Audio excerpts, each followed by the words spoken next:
శ్రీ మహాగణాధిపతయే నమః శ్రీమాత్రే నమః తెలుగు భక్తి ఛానల్ ప్రేక్షకులందరికీ నమస్కారం. విశ్వావసునామ సంవత్సరంలో జన్మరాశి లేదా నామరాశిని బట్టి వృషభ రాశిలో జన్మించిన వాళ్ళకి ధనయోగము రాజయోగము కలగాలంటే ఎలాంటి ప్రత్యేకమైన విధి విధానాలు పాటించాలో, విశ్వావసునామ సంవత్సరంలో వృషభ రాశిలో జన్మించిన స్త్రీ పురుషుల భవిష్యత్తు ఎలా ఉండబోతోందో, అద్భుతమైనటువంటి ధనలాభం కోసం ఎలాంటి విధి విధానాలు పాటించాలో ఈ వీడియోలో మనం తెలుసుకుందాం. వృషభ రాశి వాళ్ళు విశ్వావసునామ సంవత్సరంలో అద్భుతమైన జాక్పాట్ కొట్టారని చెప్పటంలో ఏమాత్రం సందేహం లేదు. బ్రహ్మాండమైన జాక్పాట్ కొట్టారు. దానికి కారణం ఏంటంటే ఈ సంవత్సరం మొత్తం కూడా వృషభ రాశి వాళ్ళకి శని భగవానుడు లాభస్థానంలో 11వ స్థానంలో సంచారం చేస్తున్నాడు. దీనివల్ల వృషభ రాశిలో జన్మించిన స్త్రీ పురుషులు ఏ రంగంలో ఉన్నా సరే కష్టానికి తగిన ప్రతిఫలం ఖచ్చితంగా లభిస్తుంది.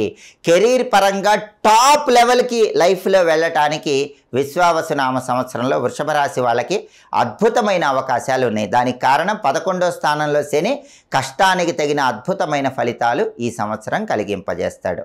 అలాగే విశ్వావసునామ సంవత్సరంలో మే 18వ తేదీ నుంచి వృషభ రాశి వాళ్ళకి రాహువు కూడా సంవత్సరం అంతా బ్రహ్మాండంగా యోగిస్తున్నాడు. దానికి కారణం ఏంటంటే ఈ విశ్వావసునామ సంవత్సరంలో మే 18 నుంచి వృషభ రాశి వాళ్ళకి రాహువు 10వ స్థానంలో సంచారం చేస్తున్నాడు. 10వ ఇంట్లో రాహువు సంచారం ఉన్నప్పుడు విదేశాలకు వెళ్ళి చక్రం తిప్పగలుగుతారు. విదేశాల్లో ఎడ్యుకేషన్ టాప్ లెవెల్లో ఉంటుంది. విదేశాల్లో జాబ్ టాప్ లెవెల్లో ఉంటుంది.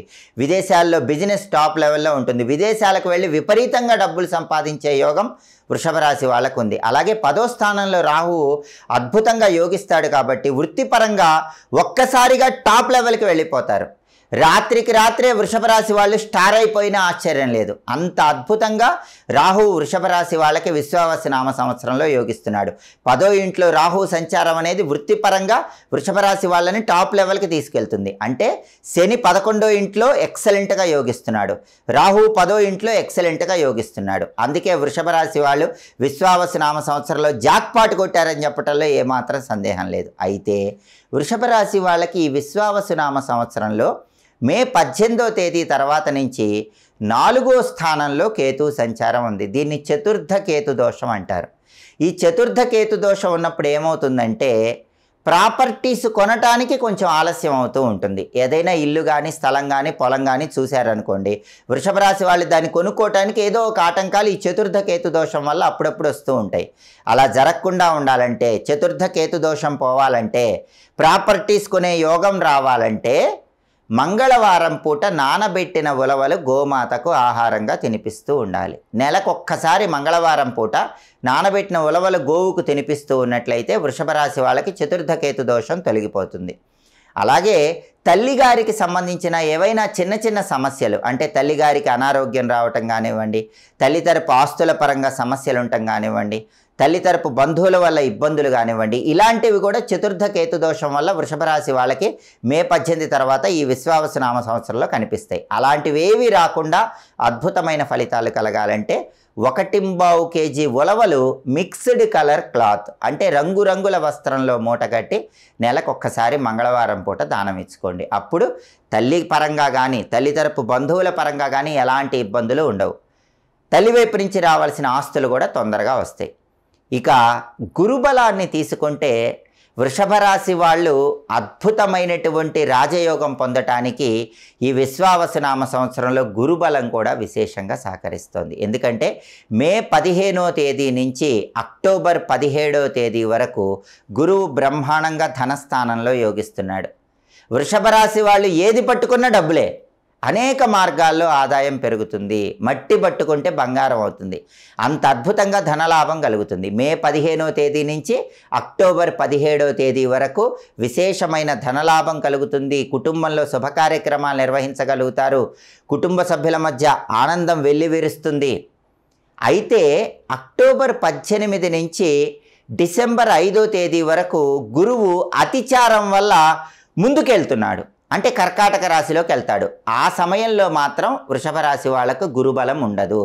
మళ్ళీ డిసెంబర్ 5వ తేదీ తర్వాత గురువు వక్రించి వెనక్కి వస్తాడు.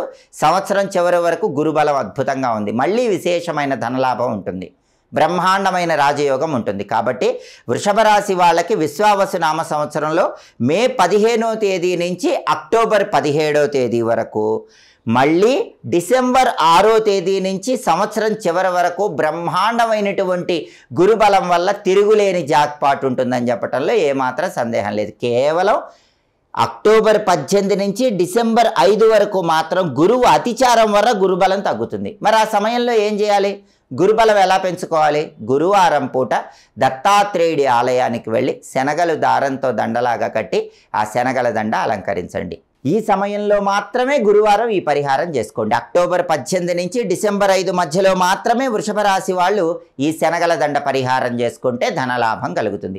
మిగతా సమయం మొత్తం కూడా గురుబలం అద్భుతంగా ఉంది. కాబట్టి విశ్వావసు నామ సంవత్సరంలో వృషభ రాశిలో జన్మించిన స్త్రీలకు కానీ పురుషులకు కానీ పేరు బలాన్ని బట్టి లేదా జన్మరాశిని బట్టి శని బ్రహ్మాండంగా యోగిస్తున్నాడు, రాహువు బ్రహ్మాండంగా యోగిస్తున్నాడు, గురువు బ్రహ్మాండంగా యోగిస్తున్నాడు. 4 ప్రధాన గ్రహాల్లో 3 గ్రహాలు బ్రహ్మాండంగా యోగిస్తున్నాయి. ఒక్క కేతువే యోగించట్లేదు. కేతువు పరిహారాలు చేసుకోవాలి. అంటే 75% బ్రహ్మాండమైన అద్భుతమైనటువంటి ఫలితాలు వృషభ రాశి వాళ్ళకి కనిపిస్తున్నాయి. కాబట్టి అఖండ రాజయోగం అనేది వృషభ రాశి వాళ్ళకి విశ్వావసునామ సంవత్సరంలో కలగబోతోంది అని చెప్పటంలో ఏమాత్రం సందేహం లేదు. అసలు వృషభ రాశి వాళ్ళు వేరే లెవెల్కి విశ్వావసునామ సంవత్సరంలో వెళ్ళిపోతారు. తిరుగులేని రాజవైభవాన్ని అందిపుచ్చుకుంటారు. సర్వే జనాః సుఖినో భవంతు. స్వస్తి.